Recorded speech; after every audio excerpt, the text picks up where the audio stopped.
दिखावटी प्यार। हेलो दोस्तों, welcome to our channel. आज हम आपको शिबू नाम के एक 10 साल के बच्चे की कहानी सुनाएंगे। शिबू अपने पापा के साथ एक शहर में रहता था।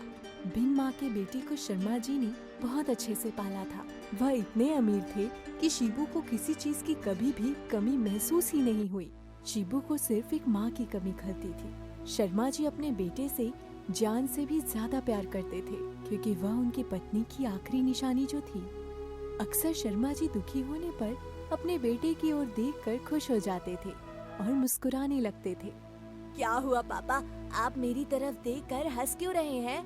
कुछ नहीं बेटा, तुझे देखकर मेरी सारी थकान मिट जाती है, क्योंकि तेरी शक्ल मुझे तेरी माँ की याद दिलाती है। तू बिल्कुल अपनी माँ पर गया है। पापा चेयर से उठकर आते हैं और शिबू को गले लगा लेते हैं। मेरा प्यारा बच्चा। पापा, मुझे कभी छोड़ के मत जाना। नहीं बेटा, मैं तुझे छोड़कर कभी नहीं जाऊंगा, तू डर मत। माँ भी यही कहा करती थी, लेकिन वो चली गई।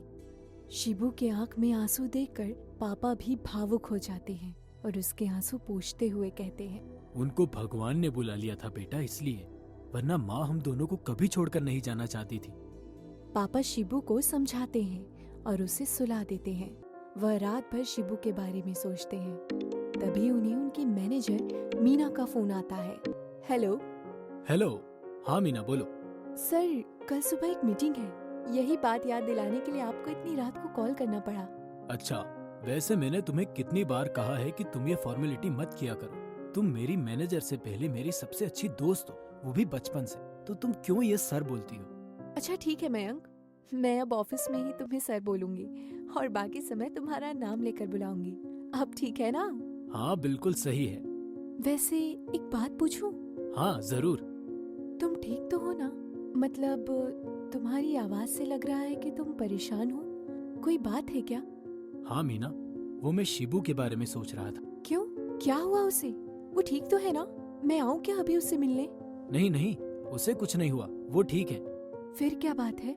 वो मैं ये सोचकर दुखी हो रहा था कि आज मेरे पास सब कुछ है, जिससे मैं अपने बेटे की हर जरूरत पूरी कर सकता हूँ, लेकिन उसकी एक इच्छा अब भी अधूरी है, जिसे मैं कभी भी पूरी नहीं कर सकता। और वो क्या है? उसकी माँ की कमी। मैं कितना भी अच्छा पिता बन जाऊं, लेकिन उसे उसकी माँ हमेशा याद आई है। काश मैं उसका दुख कम कर पाता। बुरा ना मानो तो एक सुझाव दूं? हाँ बोलो। क्यों ना तुम शिबू के लिए एक नई माँ लेकर आ जाओ? मयंक हाँ कहकर चुपचाप फोन रख देता है और पूरी रात इस बारे में सोचता है।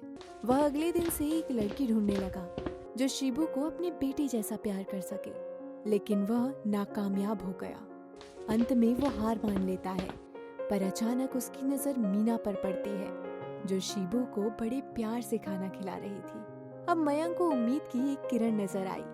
उसे लगा कि मीना शिबू के लिए एक अच्छी माँ बन सकती है, इसलिए वो अगले दिन ऑफिस में मीना को अपने कैबिन में बुलाता है और सारी बातें समझाता है। मीना ध्यान से उसकी बात सुनती है और थोड़ी देर सोचने के बाद अपना फैसला सुनाती है। ठीक है, मेरे लिए तो खुशी की बात होगी कि मुझे शिबू की माँ बनने का हक मिलेगा।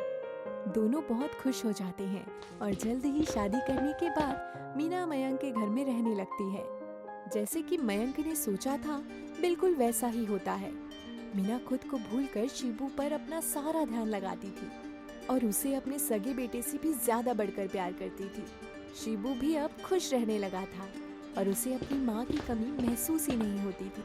मयंक को अपने फैसले पर तसल्ली हो गई थी कि उसने एक सही फैसला लिया। वक्त बीतता गया। शिबू अब बड़ा हो गया।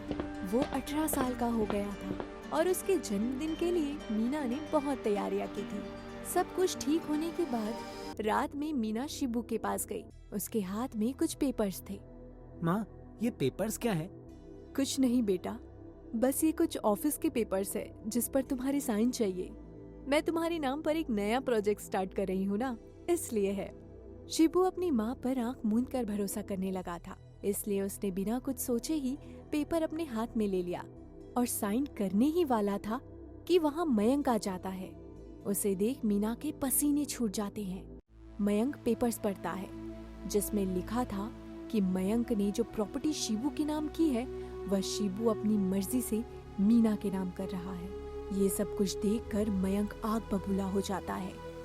मीना और मयंक बहुत बहस करते हैं। मीना कबूल करती है कि उसने शिबू को अपना बेटा मानने का ड्रामा किया था ताकि वह उसकी प्रॉपर्टी छीन सके। सच जानने के बाद मयंक मीना को घर से निकाल देता है। उसे समझ आ जाता है कि जो दिखता है वह हमेशा सच नहीं होता है।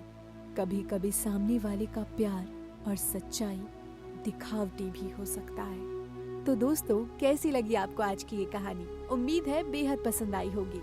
तो हमारे इस चैनल को सब्सक्राइब करें और आगे आने वाली वीडियो को सबसे पहले देखने के लिए बेल आइकन को ऑन करें।